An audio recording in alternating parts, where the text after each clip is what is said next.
দুঃখময় জীবনযাপন নবী সাল্লাল্লাহু আলাইহি ওয়াসাল্লামের পরীক্ষার সূচনা আর রাহিকুল মাকতুম সিরিজ পর্ব ৩১। আসসালামু আলাইকুম রহমতুল্লাহি ওয়াবারাকাতু। আলহামদুলিল্লাহ। প্রিয় দর্শক, আজকের পর্ব অত্যন্ত আবেগময়, অত্যন্ত গভীর এবং হৃদয়কে নরম করে দেওয়ার মতো একটি অধ্যায়, যেখানে আমরা দেখব নবী মুহাম্মদ সাল্লাল্লাহু আলাইহি ওয়াসাল্লামের শৈশব, কৈশোর এবং তারুণ্যের দুঃখময় বেদনাহত ঘটনাগুলো। এ পর্ব হতে শেখায়, যার মন সবচেয়ে দুঃখী ছিল তিনিই হয়েছেন দুনিয়ার সবচেয়ে দয়ালু মানুষ। নবী মুহাম্মদ সাল্লাল্লাহু আলাইহি ওয়াসাল্লামের বাল্য, কৈশোর এবং প্রথম যৌবনে পেশাভিত্তিক সুনির্দিষ্ট কোনো কাজকর্মের কথা পাওয়া যায় না। তবে নির্ভরযোগ্য বিভিন্ন সূত্রের মাধ্যমে জানা যায় যে বানু সাআদ গোত্রে দুধমার গৃহে থাকা অবস্থায় অন্যান্য বালকদের সঙ্গে ছাগল চড়ানোর উদ্দেশ্যে মাঠে গমন করতেন। মক্কাতেও কয়েক কিরাত অর্থের বিনিময়ে তিনি ছাগল চড়াতেন। অধিকন্তু কৈশোরে চাচা আবু তালিবের সঙ্গে বাণিজ্য উপলক্ষে তিনি সিরিয়া গমন করেছিলেন।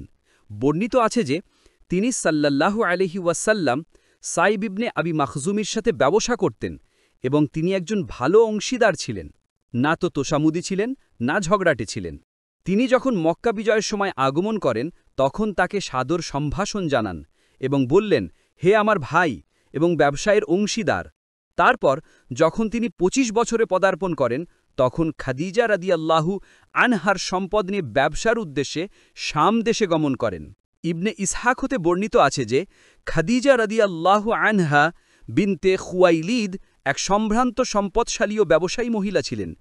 ব্যবসায় অংশীদারিত্ব এবং প্রচলিত প্রথা অনুযায়ী লভ্যাংশের একটি নির্দিষ্ট পরিমাণ অর্থের বিনিময়ে তিনি ব্যবসায়ীদের নিকট অর্থলগ্নি করতেন।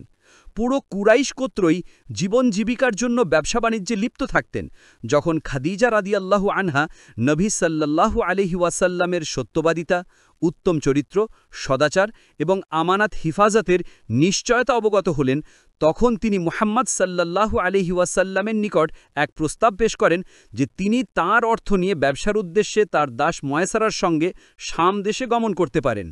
তিনি স্বীকৃতিও প্রদান করেন যে অন্যান্য ব্যবসায়ীদেরকে যে হারে লভ্যাংশ বা মুনাফা প্রদান করা হয় তাকে তার চাইতে অধিক মাত্রায় মুনাফা প্রদান করা হবে। মুহাম্মদ সাল্লাল্লাহু আলাইহি ওয়াসাল্লাম এই প্রস্তাব গ্রহণ করেন এবং তার অর্থসম্পদ নিয়ে দাস ময়সারার সঙ্গে শাম দেশে গমন করেন।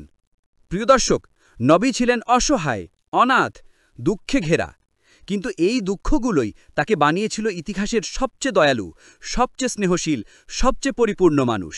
আমরা যদি তাঁর উপর আসা দুঃখের কথা শুনি, আমাদের মন নরম হয়ে যাবে আর ভালোবাসা বাড়বে আল্লাহর রসুল সাল্লাল্লাহু আলাইহি ওয়াসাল্লামের প্রতি।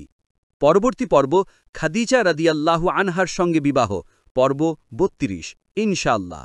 ভিডিওটি ভালো লাগলে লাইক, শেয়ার এবং দাওয়া মঞ্চ চ্যানেলটি সাবস্ক্রাইব করতে ভুলবেন না। ওয়াসসালামু আলাইকুম রহমতুল্লাহি ওয়াবারাকাতুহু।